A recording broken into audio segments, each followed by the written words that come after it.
Hey, I'm back. About a month ago or so, guys, I put up a little 35-second video of my Cobra. Got a lot of views, a lot of people asking about the Cobra. Want to see more about the Cobra. So here we are, we've got the Cobra here. On my last video, I was taking it out for a cruise, and I actually lent it out to a friend of mine who actually helped me build it like almost 20 years ago. His daughter was getting married and he wanted to borrow the Cobra. So of course I couldn't say no to him because he helped me build it for just about 2 years. So anyway, I delivered it out to him. He used it for his daughter's wedding and everything was just great. He brought it back home and put it in his garage. I go to pick it up a week later and I started up and it started up great just like it's supposed to. And I'm warming it up at about 1300 RPM. And all of a sudden it just died, quit.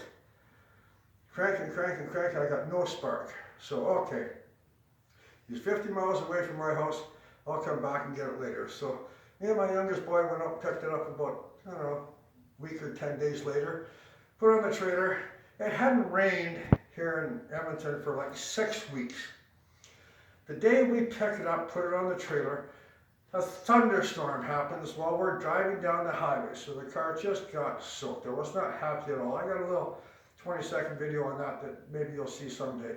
But anyway, we brought the car back, took it to the storage facility, and my good friend Ray only lives about 10 blocks away from where I had it stored. So I told him the story. He says, well, bring it by to my place and let's see if we can get it fixed. So we brought it by here today, about 1 o'clock. It's almost 9 now. And we started troubleshooting and we bought a whole bunch of parts, $200 worth of parts. This is what we had to buy. Let's come over here and have a look. Everything on the ignition on this car is MSD. MSD coil, MSD distributor, MSD brain, everything. So we had to replace the coil, the cap, and the rotor. Now we've been really patient all day. We're going to see if it's actually going to start. Okay? So let's hope for the best. I'm going to hit the button and see what happens. If it does start, we'll quickly open the door. Okay, here we go. We've got power. Oh! I like it! Okay, hit the button.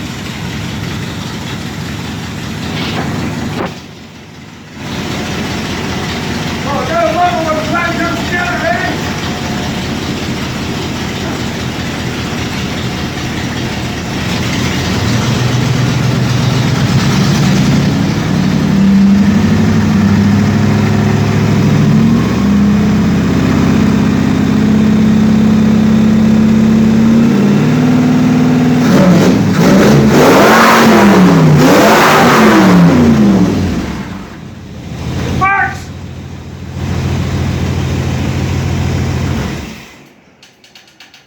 Right on, it works. So anyway, let's go have a little walk around and I'll tell you a little bit more about this car. Okay, I've had this car for 20 years. I bought it in 2001 with my oldest daughter Jennifer. She was 19 at the time and we went 50-50 on this car. And I think we paid about $14,000 for it or something. And we put a healthy down payment on, then we made $1,000 a week payments until it was paid for.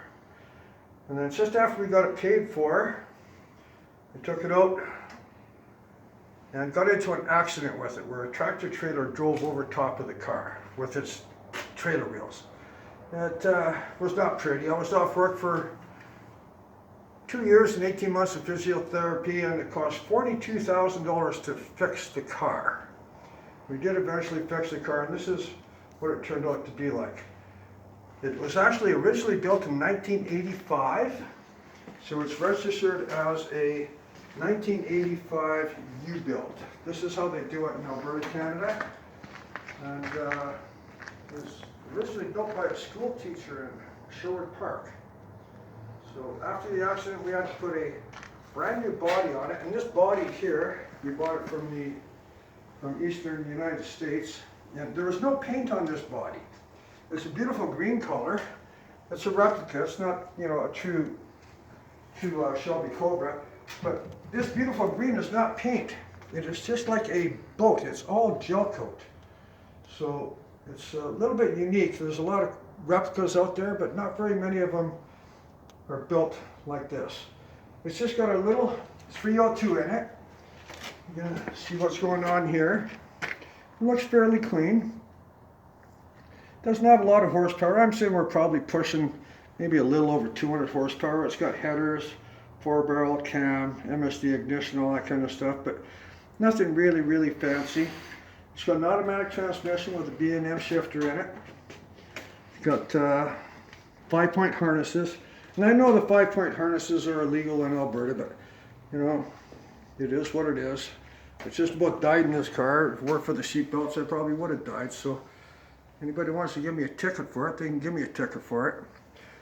If you can zoom in on the odometer there, you'll see that there's 1,700 and some odd miles on this car. That's actually miles. I've had this car for 20 years and only put 1,719 miles on it. So it shows you how much I drive the car. But it's a gorgeous little car and we have a lot of fun with it. My Harley Davidson actually has more trunk space than this thing does. The trunk is full of stereo. So I can put more stuff in my Harley Davidson saddlebags than I could put in the trunk of this car. But it's a fun little ride. So thanks a lot for watching, and hope you got a little bit more insight onto what's going on with Crazy Neighbors Cobra. Have a good one.